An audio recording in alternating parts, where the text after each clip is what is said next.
A family conflict between a daughter-in-law and mother-in-law had reached its boiling point.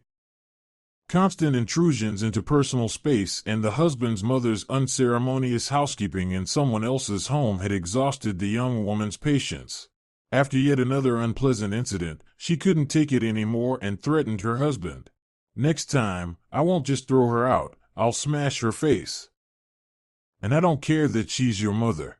When the unwelcome guest appeared at the doorstep again, the situation reached its breaking point.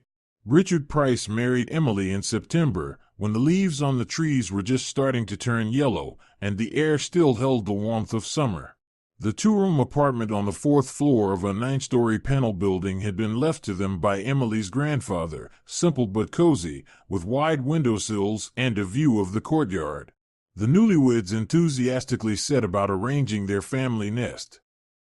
Emily hung family photos on the walls and placed a small vase with artificial flowers on the kitchen table, while Richard assembled a new sofa and mounted the TV in the living room. The first months of married life passed calmly and happily. Emily worked as an administrator in a dental clinic, and Richard was an engineer at a factory. In the evenings, they cooked dinner together, watched TV series, and made plans for the future. On weekends, they visited their parents, sometimes Emily's in a private house on the outskirts of the city, sometimes the Browns in their 3-room apartment downtown.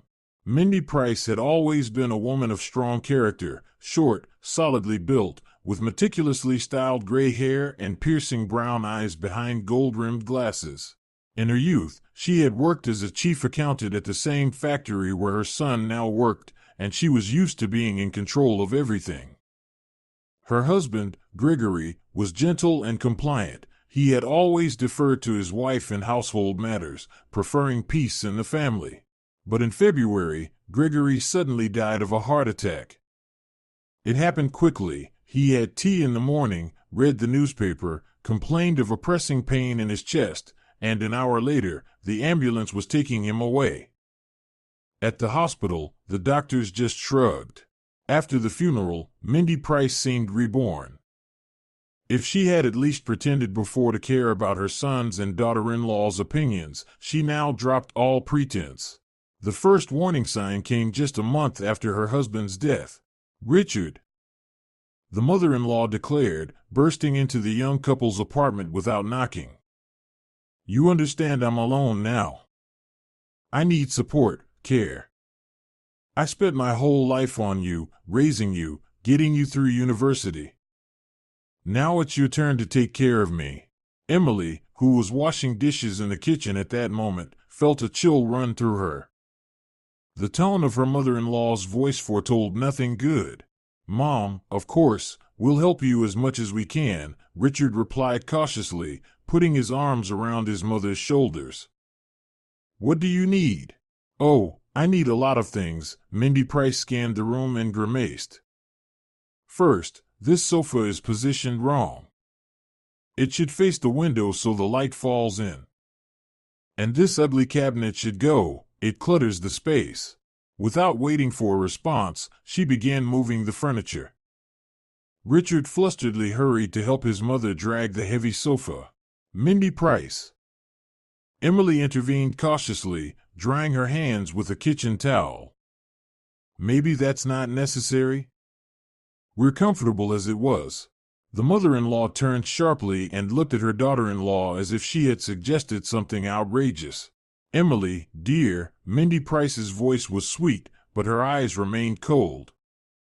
"You're young, you don't understand these things yet.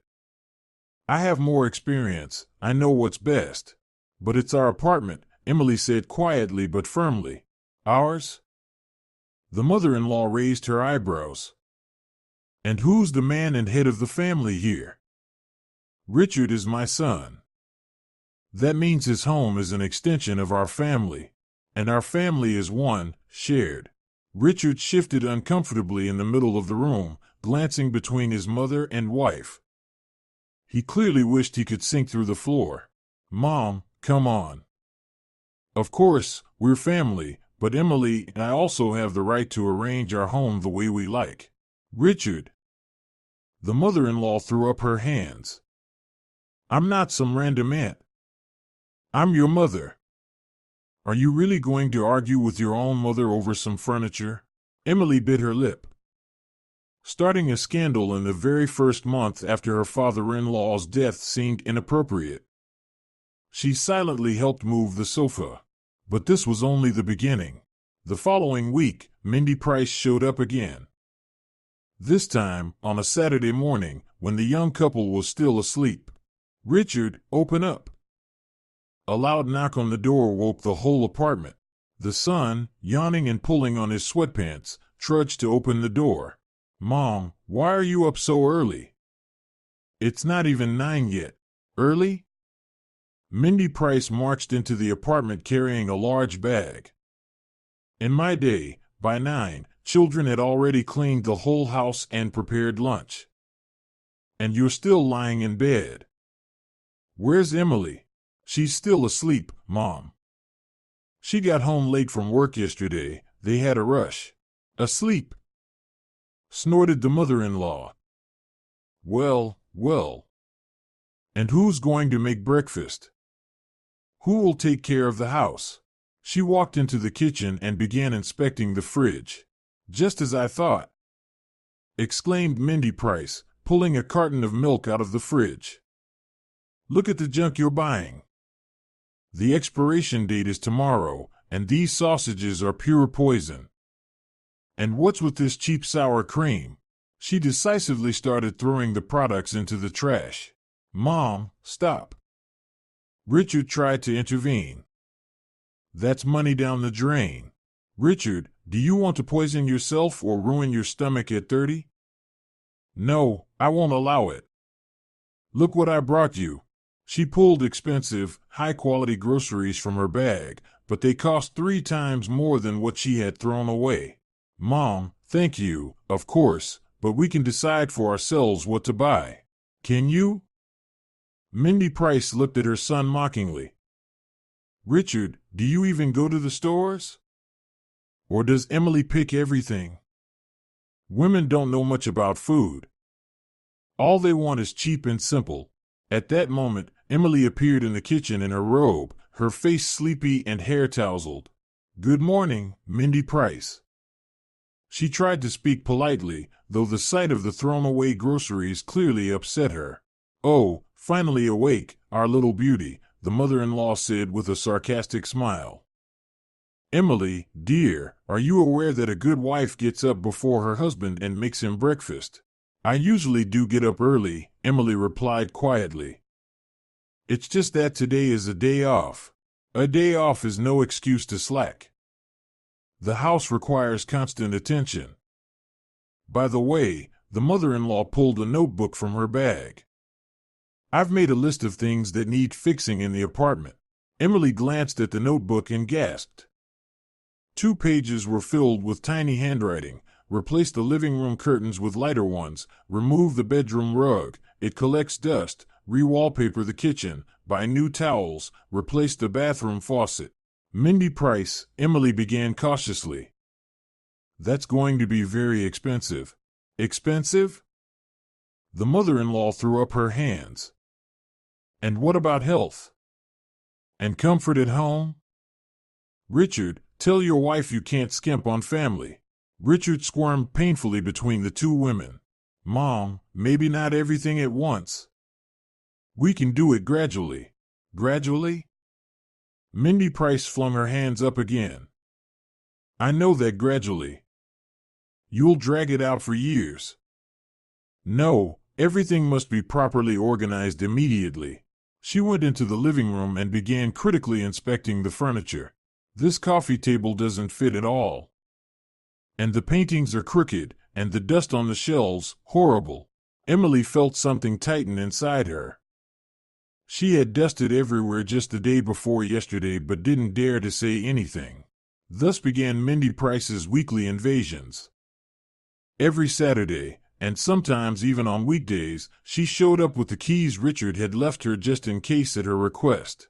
The mother-in-law seemed to consider her son's apartment her own domain, where she had the right to boss things around as she pleased. "Richard," she said every time she entered the house, "I worry about you. I need to check if everything is okay, if you need help. But the help consisted of total control. Mindy Price rearranged furniture to her taste, threw away products she considered substandard, and criticized Emily's cooking. The soup is oversalted, she would declare without even tasting it. And the color is wrong. And the cutlets are dry, you can see it. Richard, you can't eat this. You've had a sensitive stomach since childhood. Mom, it's fine. I like how Emily cooks. Richard, you're just being polite. You don't want to upset your wife. But I see it. You've lost weight. You're not eating properly. Emily clenched her teeth and stayed silent.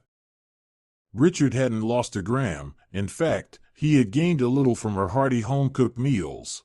Housekeeping drew particular criticism. Mindy Price demanded reports on every expense. And what's this receipt? $200 on some cosmetics? She squinted. Emily, dear, the family budget isn't a toy. You need to save for important things. It's shampoo, cream. Emily began to justify herself. Shampoo for $50? Are you out of your mind? There's a great one for $10, it's just as good.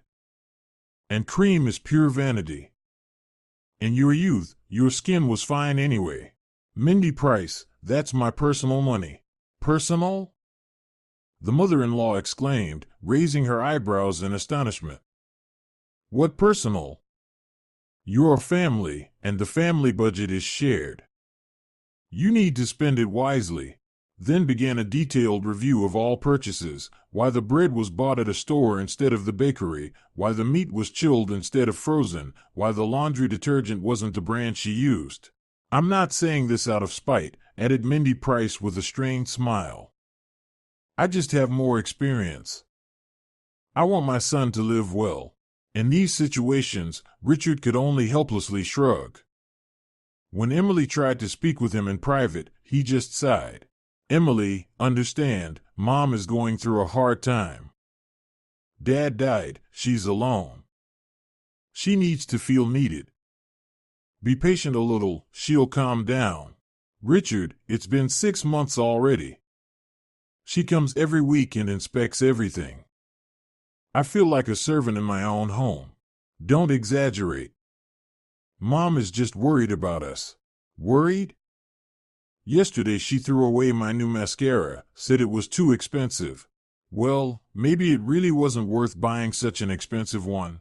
Emily looked at her husband in disbelief. The mascara cost $70, not astronomical for a working woman. But Richard seemed blind to the absurdity of the situation. Feeling his support, the mother-in-law became bolder with each visit. She no longer just criticized, she commanded. Richard, tell Emily to mop the floors at least twice a week. Look at these streaks on the linoleum. Emily, next time, buy milk only at hypermarkets, it's fresher there. These little corner stores sell expired products. And you really should keep an expense notebook. Record every expense, you'll immediately see where the money goes. Emily endured it. She genuinely tried to understand her mother-in-law. The woman was indeed alone, bored, and wanted to feel important. But each visit from Mindy Price became a trial. Emily felt like a stranger in her own home, as if she were a temporary tenant allowed to stay out of pity. Food-related incidents were especially painful. The mother-in-law could arrive right at lunch, taste the soup, and grimace. This is oversalted. And anyway, Richard, you shouldn't eat something this greasy. Remember how your stomach hurt from fatty food as a child? Richard was 30 years old.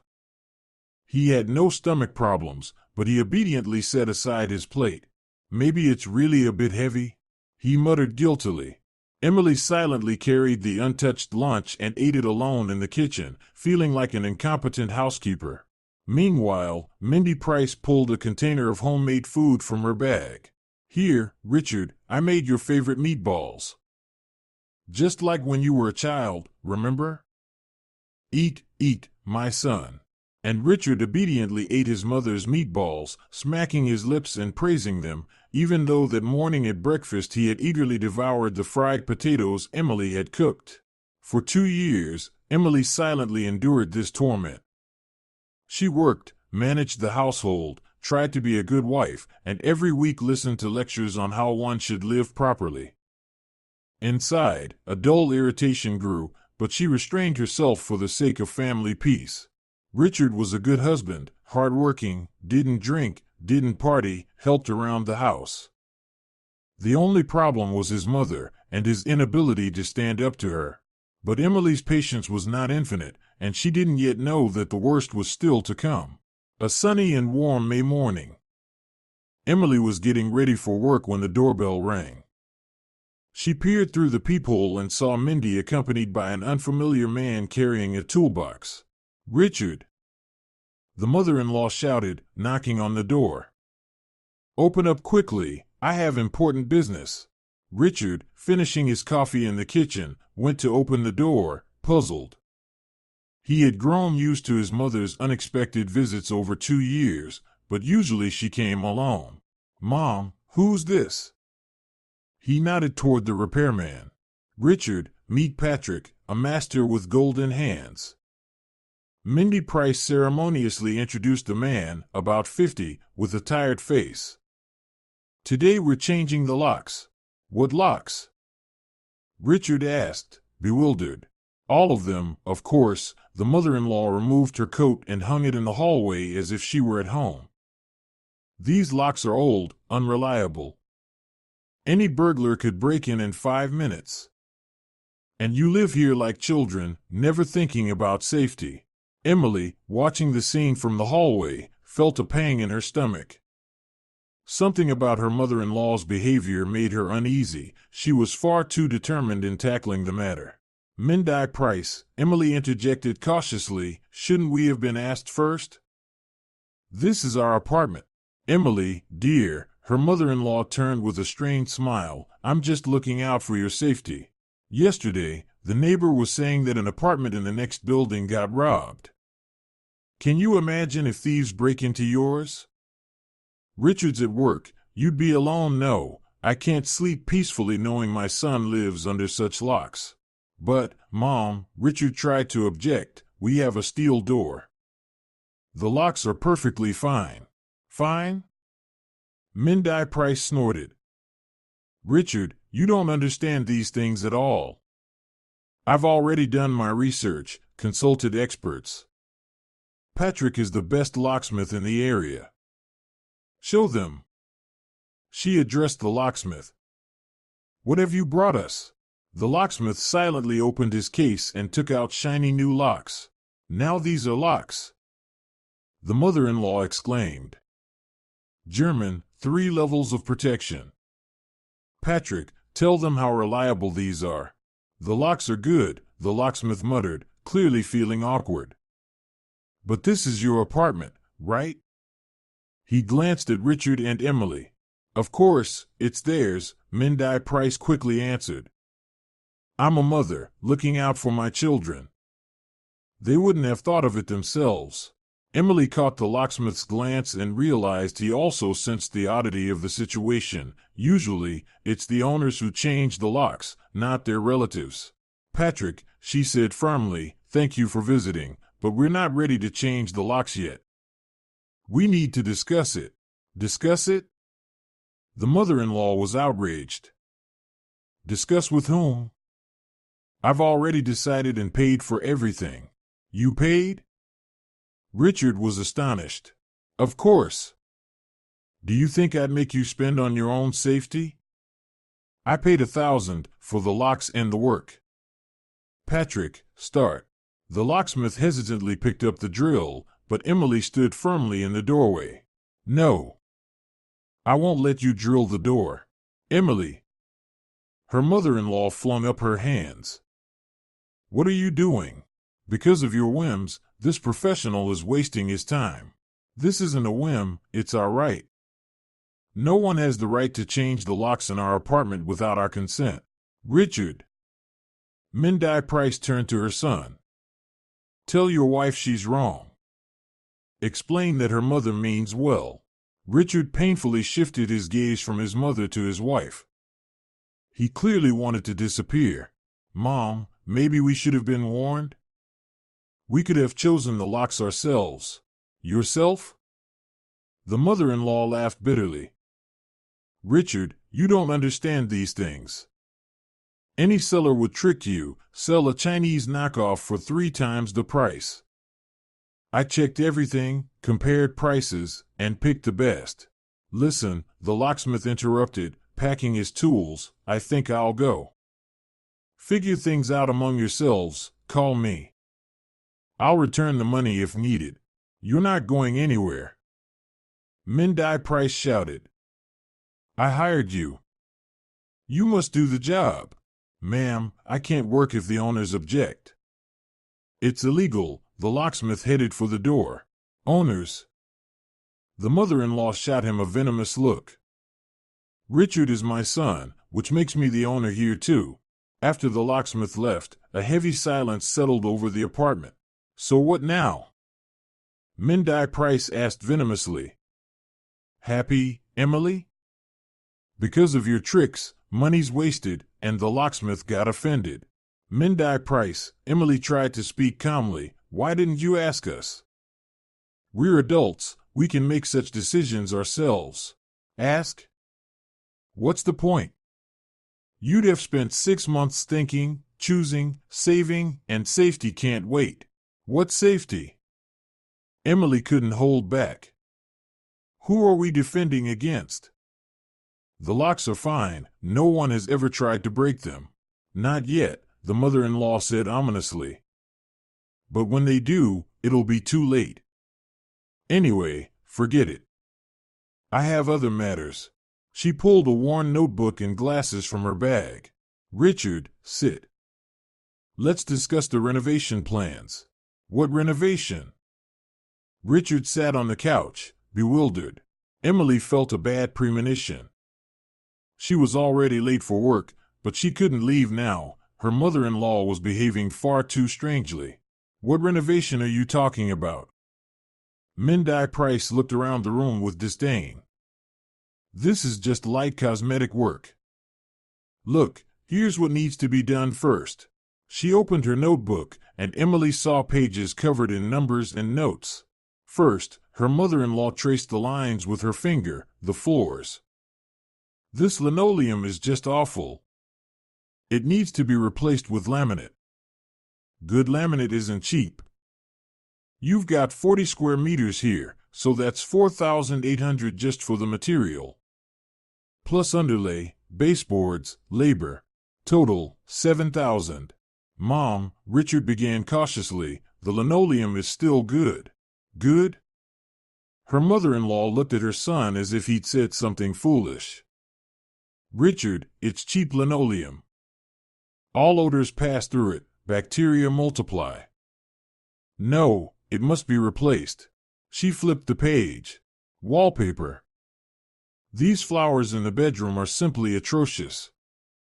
Something more solid must be put up. I saw excellent ones in the store, silk. Very noble. True, expensive, 300 per roll. But beauty requires sacrifices. Emily listened in disbelief. They had wallpapered the bedroom 6 months ago, chosen it together with Richard, and both had liked it. The bathroom is a nightmare, Mindai Price continued. This tile is from the 90s. Everything needs to be torn out and replaced. Good tile isn't cheap. Stop. Emily interrupted. And who is going to pay for all this? Who else? Her mother-in-law looked at her daughter-in-law in surprise. Richard, of course. He's the man, head of the family. Richard doesn't have that kind of money. How not? Mindai Price frowned. He works. Decent salary, but not astronomical. We have a car loan, utilities, groceries. Then take a loan, her mother-in-law cut in. Banks gladly give loans for renovations. Or sell the car. It's not essential. We can take the bus. Emily felt a boil of anger inside. Sell the car Richard had saved for 3 years, which they had spent a month choosing, which was his pride and joy.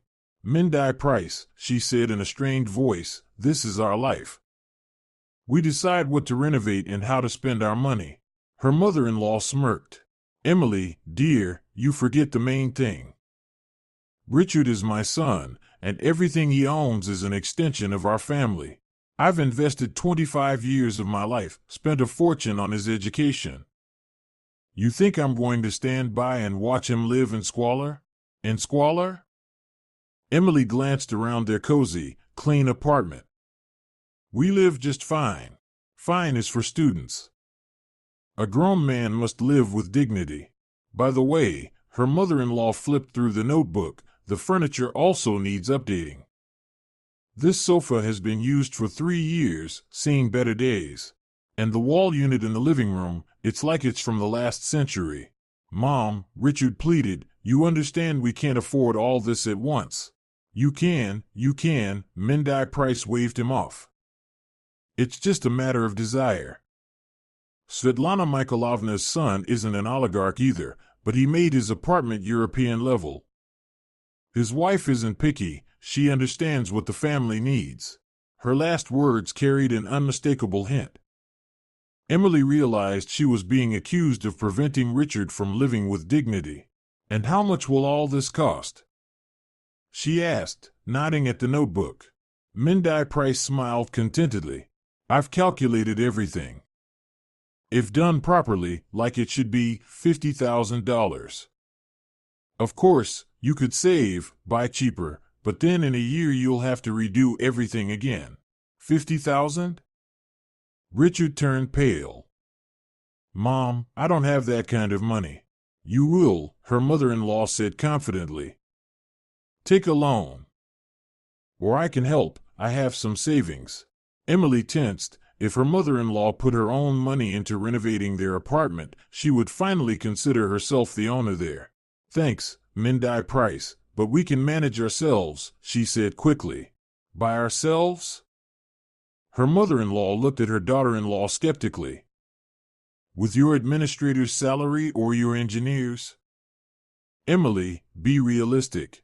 We can do the renovation gradually, in stages. Gradually. Mindai Price threw up her hands. There's that word again. Richard, you understand, either do it properly, or don't do it at all.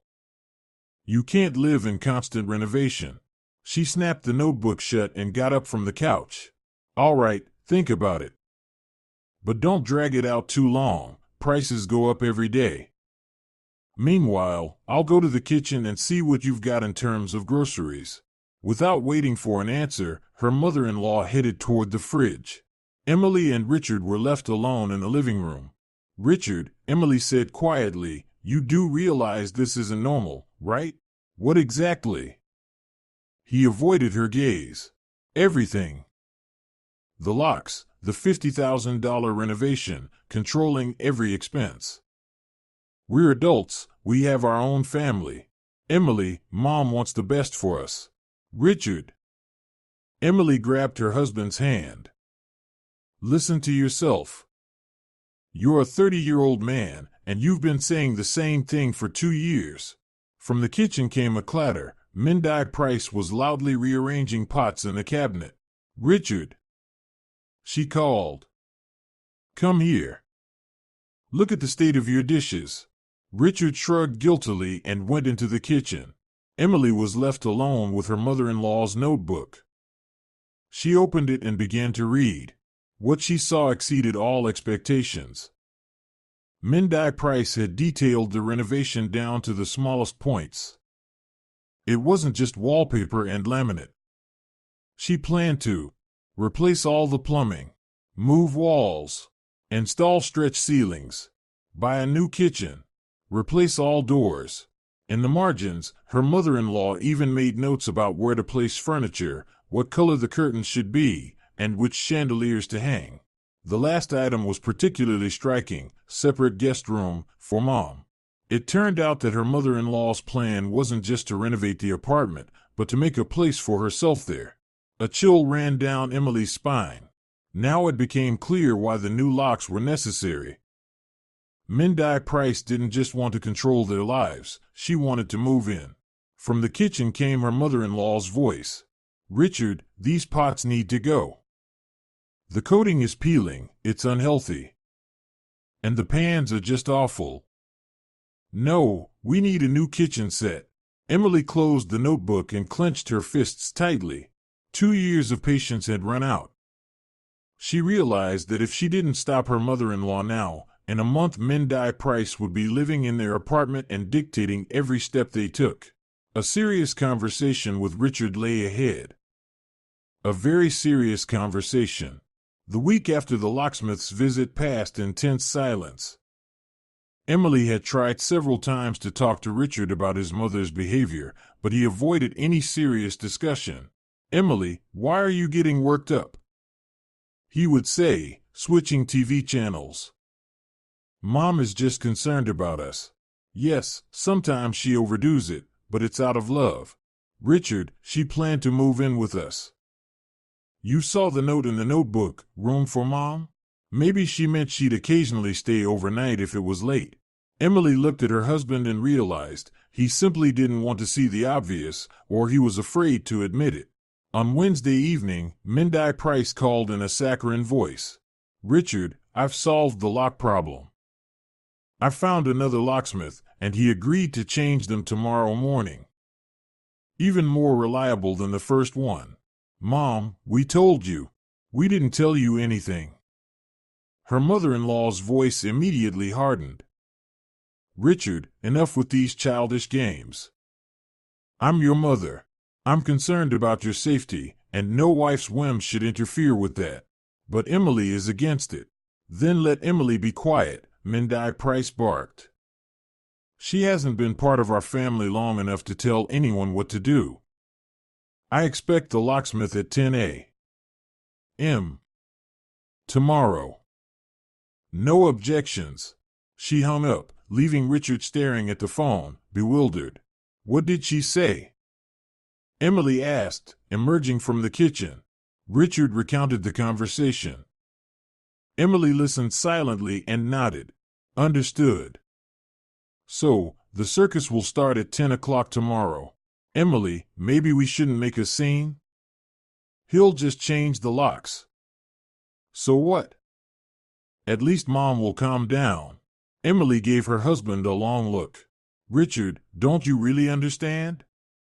It's not about the locks. The problem is that your mother thinks our apartment belongs to her. Today it's the locks, tomorrow she'll move in, and the day after she'll be deciding when we have children and how to raise them." "You're exaggerating." "No, Richard, you just refuse to see reality." Emily went to the bedroom and lay there for a long time, staring at the ceiling. Thoughts swirled in her mind, each more troubling than the last. If Richard didn't find the strength to put his mother in her place, their marriage was doomed. She couldn't live in constant stress under the control of a mother-in-law who considered herself the main authority in their home. In the morning, Richard left for work, clearly avoiding yet another confrontation. Emily took a day off and stayed home. At 9:30, she took a baseball bat out of the storage closet, a birthday gift from her brother 2 years ago. Back then, she had laughed, saying she would never use it. How wrong she had been. Exactly at 10 o'clock, the doorbell rang. Emily peeked through the peephole. Mindy Price was standing there with the same locksmith, Patrick, who had come a week ago. "Richard!" the mother-in-law shouted, banging on the door. "Open up, the expert is here." Emily grabbed the bat, took a deep breath, and opened the door. "Good morning, Mindy Price," she said calmly. The mother-in-law stepped ceremoniously into the hallway, not even looking at her daughter-in-law. The locksmith hesitated behind her. "Where's Richard?" Mindy Price asked, looking around. "At work." "At work?" The mother-in-law frowned. "I told you we were changing the locks today. He didn't want to be present while you violated our family boundaries." "Emily, don't start your nonsense first thing in the morning," Mindy Price waved her off. Patrick, come in and show us what's wrong with the locks. The locksmith stepped into the corridor hesitantly but noticed the bat in Emily's hands. Listen, he said cautiously. Does the apartment owner agree to the lock change? What owner? The mother-in-law snapped. I am the owner. Richard is my son. No, Emily said quietly but firmly. I do not agree. And if you don't leave now, I will be forced to defend my home. She raised the bat, and the locksmith stepped back. Ma'am, I won't work under these conditions, he muttered. Sort it out yourselves first. You're not going anywhere. Mindy Price roared. Tanya, put away that stupid stick. Richard, where are you hiding? Reason with your wife. Richard isn't home, Emily repeated. And this is the last time I ask you to leave. I won't leave. The mother-in-law crossed her arms. This is my son's house, and I'll do as I please here. Fine, Emily nodded. She stepped forward and, with a precise motion, struck her mother-in-law in the knees with the bat. The blow was calculated, strong enough to hurt, but not enough to break a bone. Mindy Price howled and collapsed onto the floor in the hallway. What are you doing, you crazy woman? She screamed, clutching her legs. I'll call the police and have you locked up. Call them, Emily answered calmly. You can tell the officer how you tried to illegally enter someone else's home. That's a criminal offense, violation of housing inviolability. The locksmith hastily packed up his tools and backed toward the door. I'm leaving. I'll return the money later. Wait. Mindy Price shouted from the floor. Are you scared of this psycho? But Patrick had already bolted out the door. Emily approached the wall near her mother-in-law's head and smashed the bat against the concrete with full force. The wood cracked and splintered, shards falling to the floor near Mindy Price's face. The next hit will be to your head, Emily said in a quiet but clear voice. If you try to boss around in my house again. The mother-in-law, lying on the floor, was silent for the first time in 2 years. Genuine fear shone in her eyes. Richard, she whispered. Where's Richard? Richard is at work, and when he comes home, I'll explain everything to him. For now, you will get up and leave our house. Mindy Price struggled to stand, limping and holding onto the wall. Her knees were already bruising. I won't forget this, she hissed. You'll regret it. Maybe, Emily agreed, but not today. She opened the door and gestured toward the stairwell. Groaning and groaning, the mother-in-law hobbled out of the apartment. And remember, Emily said as she bid farewell, any attempt to enter here without our permission will now be met with physical resistance. The door slammed shut. Emily remained alone in the hallway, shards of the bat scattered on the floor. Her hands were shaking, but she felt strangely calm. For the first time in 2 years, she felt like the true owner of her own home. In the evening, when Richard returned, he found his wife calmly sweeping up the shards. Emily, what is this? He asked, pointing to the remains of the bat. Your mother came with a locksmith to change the locks, Emily replied without pausing her cleaning. I dissuaded her. How did you dissuade her? Richard's voice carried a note of worry. Physically. Emily recounted what had happened. Richard listened, growing paler with each word. You hit her? He muttered. Yes. And I warned her that next time it would be worse. Emily, that's my mother. Yes, Richard. Your mother, who has terrorized our family for 2 years, who considers our apartment her property, who planned to move in without asking us. But you had no right. I did, Emily said firmly. This is my home, and I have the right to protect it from anyone trying to intrude, even your mother. Richard went into the living room and sank heavily onto the sofa. His mind was spinning. On one hand, his mother's behavior had gone beyond all limits. On the other, his wife had raised a hand against his parent. What now? He asked, feeling defeated. Now we'll change the locks, install a video intercom ourselves, and live in peace," Emily replied, emptying the shards into the trash. "And Mom? Your mother will only come when we invite her, and she will behave as a guest, not as the owner. She'll never agree to that." "Then she won't come at all," Emily shrugged. "Richard, understand, we have the right to our own life, our own decisions, our own home, where no one tells us how to live." Richard remained silent, digesting what he had heard. For the first time in 2 years, his wife had presented him with a hard choice: family or mother. He realized he could no longer postpone it. The next day, Emily took another day off and called a locksmith. By lunchtime, their door had new, reliable locks installed. Not the expensive German ones Mindy Price had planned to install, but simple and high quality. Only Richard and Emily had the keys. In the evening, they installed a video intercom with a recording function. Now, anyone approaching their door would be recorded. "Why a recording?" Richard asked. "Just in case," Emily replied. "If your mother decides to cause trouble, we'll have proof." Her foresight proved wise. The very next day, the intercom recorded Mindy Price's first attempt to enter the apartment. The mother-in-law arrived at 1 p.m. when Richard was at work and Emily at the clinic. She stood in front of the door for a long time, ringing the bell, knocking, trying old keys, then taking some tool from her bag to tamper with the lock. Fortunately, their neighbor, Aunt Betty, was returning from the store and saw the suspicious scene. "Mindy Price, what are you doing?" she asked. "The lock's jammed. I just can't get to my son," the mother-in-law lied. "And your son and daughter-in-law are home?" "Of course, they're home. They just have the music on loud and can't hear me." Aunt Betty was observant. She knew the young couple was at work, and the attempts to tamper with the lock looked suspicious.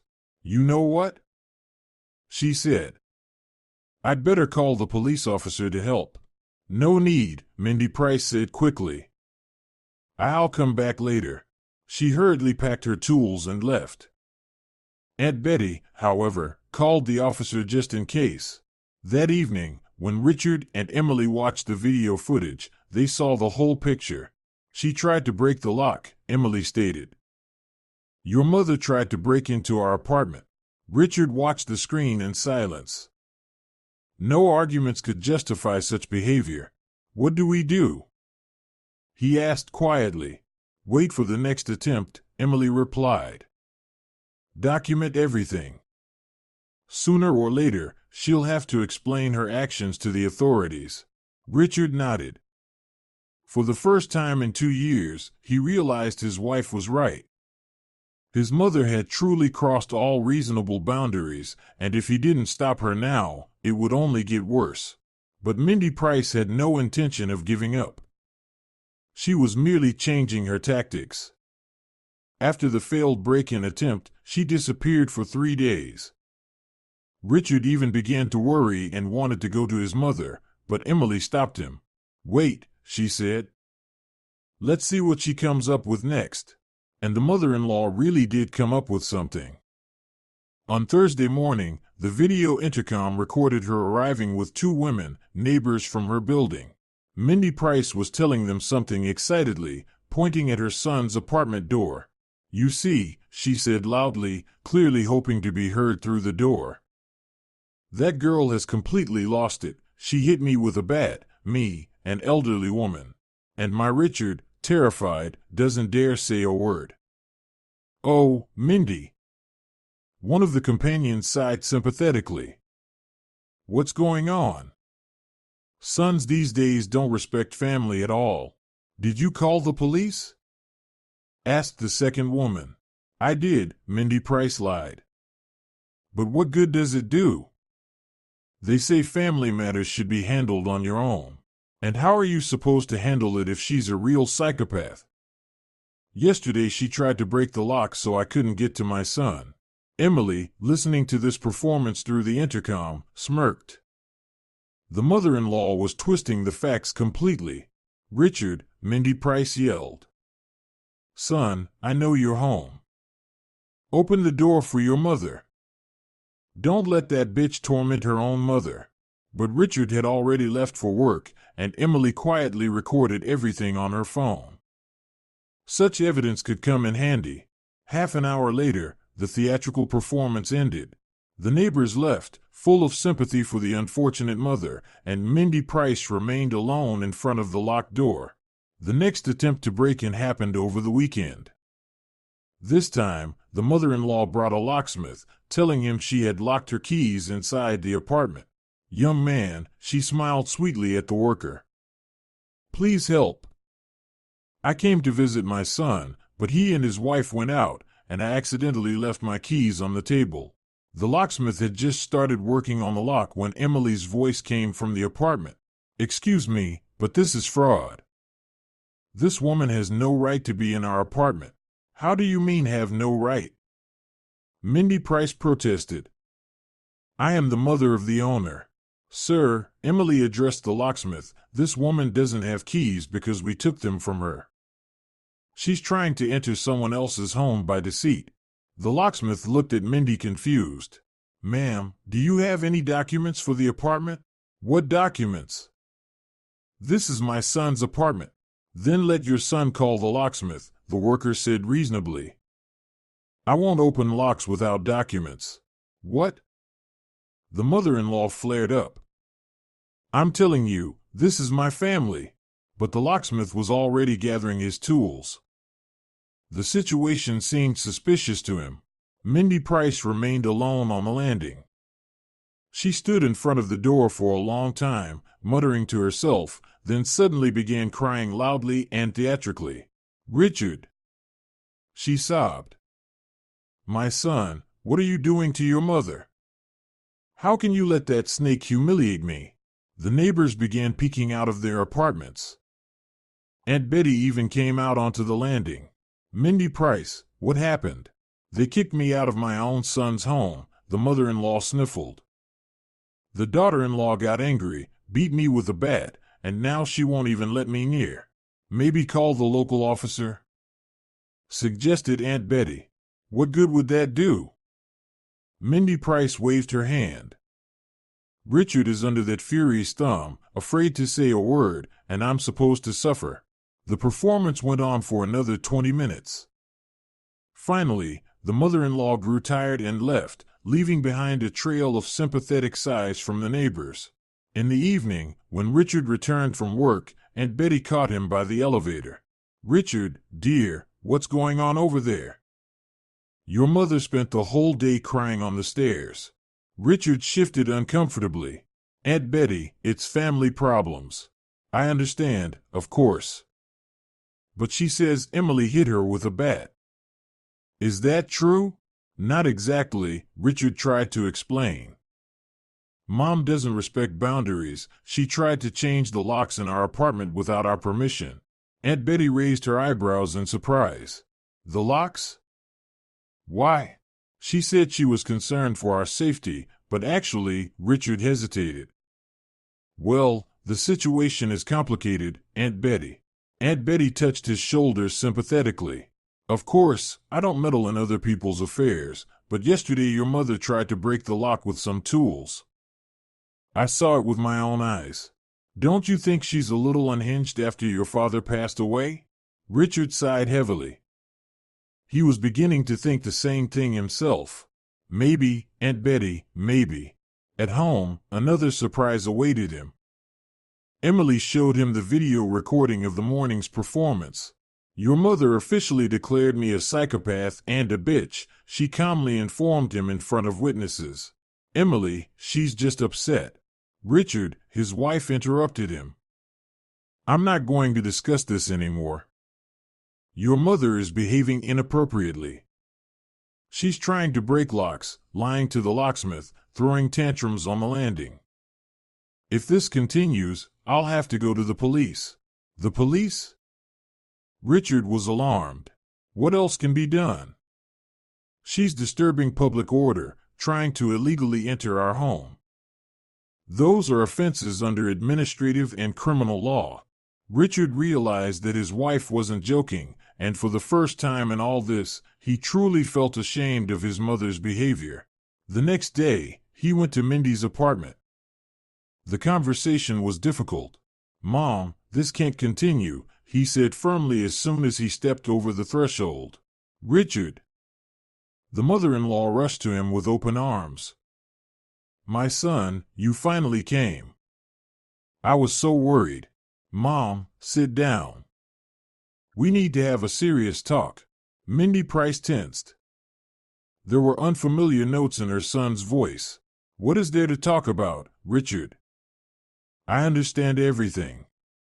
Your wife is turning you against your own mother." "Mom, stop," Richard interrupted her. "No one turned me against anyone. I saw everything myself. You tried to change the locks in our apartment without our permission, tried to break them, lied to the locksmith to get him to open them, and threw scenes in front of the neighbors. I was concerned about your safety. Mom, were you planning to move in with us? I saw your notes." Room for Mom. Mindy Price froze. She hadn't expected her son to notice that detail. "Well, sometimes to stay overnight." "What's wrong with that?" "The problem is you didn't ask us." For the first time in many years, Richard raised his voice at his mother. "Mom, Emily and I have our own family, our own life. We have the right to live the way we see fit." "Our own family," the mother-in-law laughed bitterly. "And I'm not family? I spent my whole life on you, got you into university, worked 3 jobs so you wouldn't lack anything. And now some girl comes along, and suddenly I'm a stranger." "You're not a stranger, Mom, but you're not the owner of our home either." "What our home?" Mindy Price asked venomously. "The apartment belonged to my grandfather. That makes her the owner." "And you worried about that?" Richard paled. That hit especially hard. "Mom, how can you say that? How else?" The mother-in-law felt she'd struck a nerve and continued the attack. "You live in someone else's apartment, your wife keeps you under her thumb, and she raises a hand to your own mother. Where is your manly dignity, Richard?" "Manly dignity is protecting your family," he replied quietly. "It's not letting anyone, not even your own mother, humiliate my wife." "Humiliate?" Mindy Price flared. "She's the one humiliating me. She hit me on the legs with a bat, and you're defending her." "Mom, you tried to change the locks in our apartment against our will. Any person has the right to protect their home." "Their home?" The mother-in-law threw up her hands. "Everything's about the home. Richard, you're my son, my only son. Don't you understand? I'm just lonely without you. Father died, I hardly have any friends left. You're the only one I have in the whole world." Her voice was filled with genuine tears. Richard felt his heart tighten with pity. "Mom," he said more gently, "I understand that it's hard for you, but that doesn't mean you can control every step we take. We can meet, communicate, but there have to be boundaries." "What boundaries?" The mother-in-law sobbed. "There can't be boundaries between a mother and her son. There can be, Mom, and there should be." Richard stood up from the chair. "Here's what I'm going to tell you. We are willing to communicate with you, but only here, at your home, or in neutral places. You can come to our apartment only by invitation and behave as a guest, not as the owner." "And what if I don't agree?" Mindy Price asked defiantly. "Then there will be no contact at all," her son replied firmly. The mother-in-law looked at him, unable to recognize the gentle, compliant Richard she knew. The man standing before her seemed like a stranger. "You've changed," she whispered. "She's changed you, turned you into a cold, cruel man." "No, Mom. She helped me grow up." Richard left, leaving his mother alone with her thoughts. Mindy Price sat in the chair for a long time, digesting what she had heard. For the first time in all those years, her son had given her an ultimatum, and she realized he wasn't joking. But she had no intention of giving up.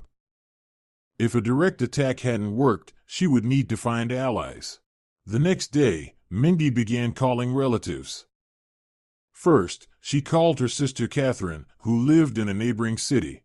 "Catherine," she cried into the phone, "I'm in such grief.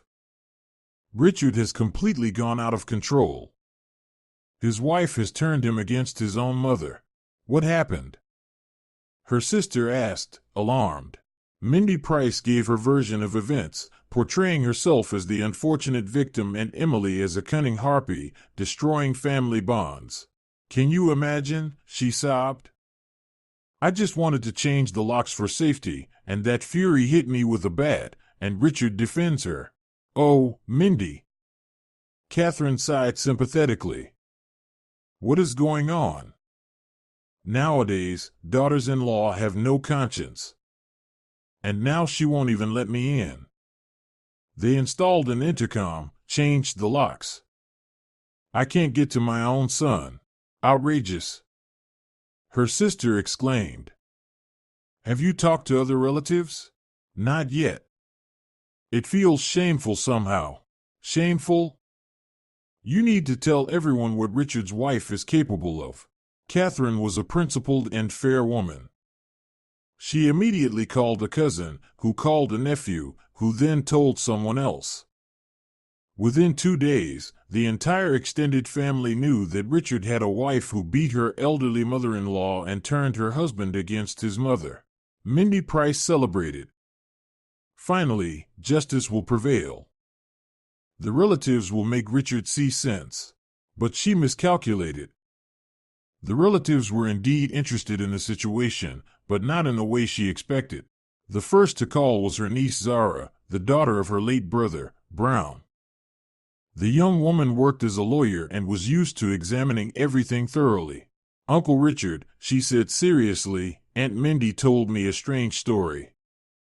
She says Emily beat her and won't let her come to your home." "Is that true?" Richard sighed heavily. He had expected his mother to try to turn the family against them. "Zara, it's much more complicated," he began, and told the whole story from the beginning, about the weekly inspections, the attempts to change the locks, the plans to move in with them, and the lock-breaking attempts. Zara listened silently, and with every word her surprise grew. "Uncle Richard," she finally said, "do you realize that Aunt Mindy's behavior goes beyond normal? No one has the right to dictate what happens in someone else's apartment. Even a mother." "I understand," Richard answered tiredly.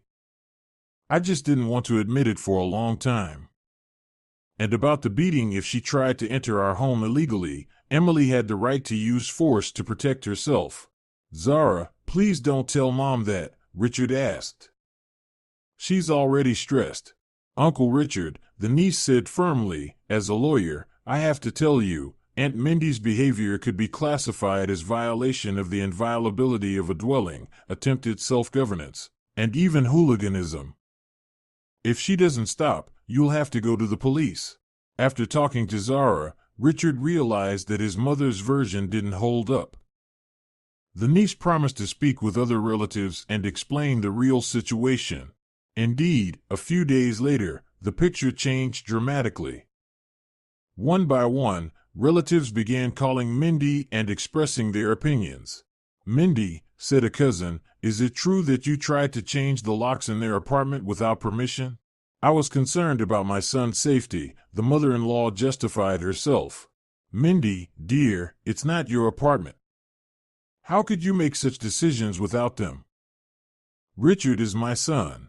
"A son is not property," the cousin reasonably noted.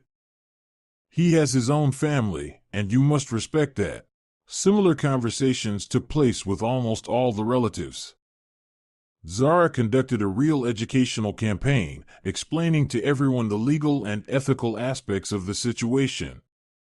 The conversation with her sister Catherine was especially painful for Mindy Price.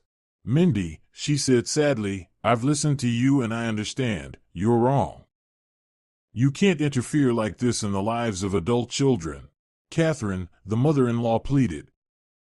You yourself said that nowadays daughters-in-law I spoke without understanding the situation, but now I realize the problem isn't the daughter-in-law, the problem is me. It's you, little sister, Catherine continued. You couldn't let go of your son. You're holding onto him like a life buoy. But you can't do that.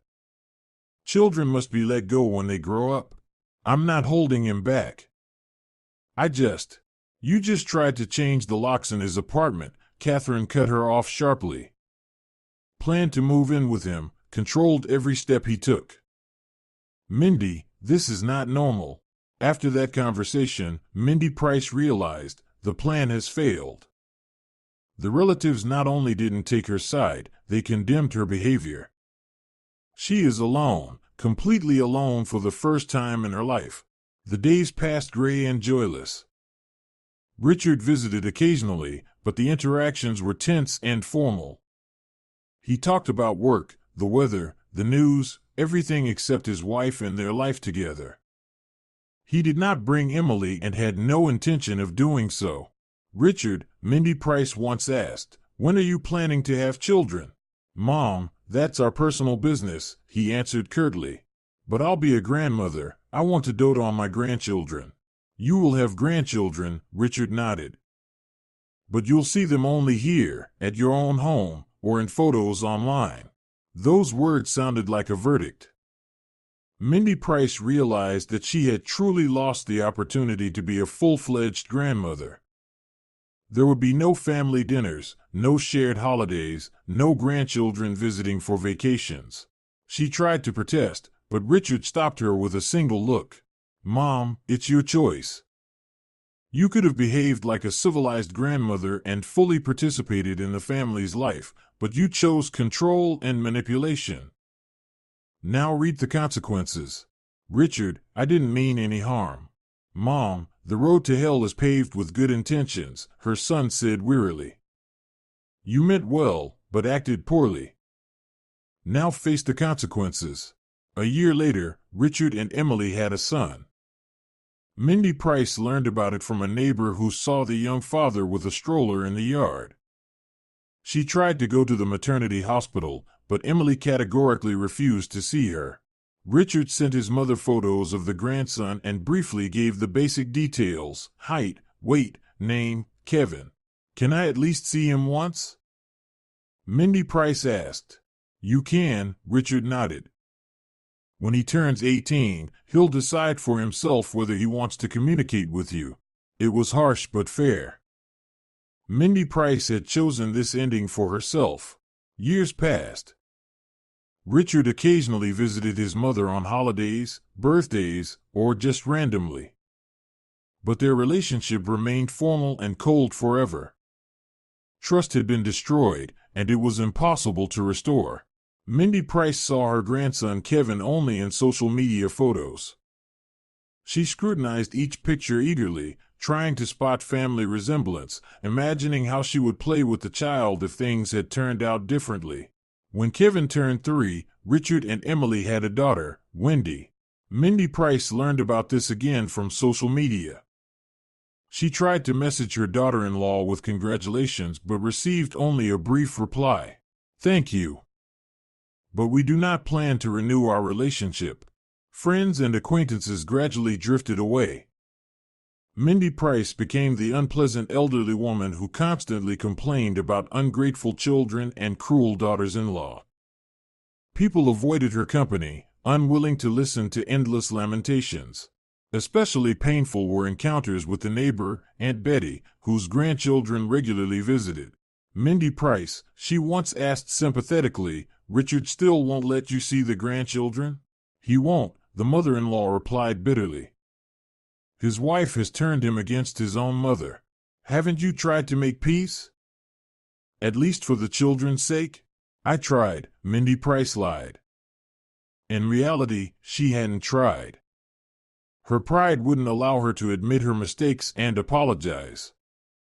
She believed she was the aggrieved party, and others should come to her with apologies. But no one came. In the evenings, sitting alone in her apartment, Mindy Price sometimes thought about what could have been if she had acted differently. If she hadn't tried to control every step of her son, hadn't interfered in his family life, hadn't conducted weekly inspections, perhaps they would gather as a family for holidays. Perhaps the grandchildren would visit her on weekends. Perhaps she would be a happy grandmother rather than a lonely old woman scrolling through photos on her phone. But these thoughts came rarely and were quickly dismissed. Much more often, Mindy Price convinced herself that she was right and that the one who destroyed her family was the daughter-in-law.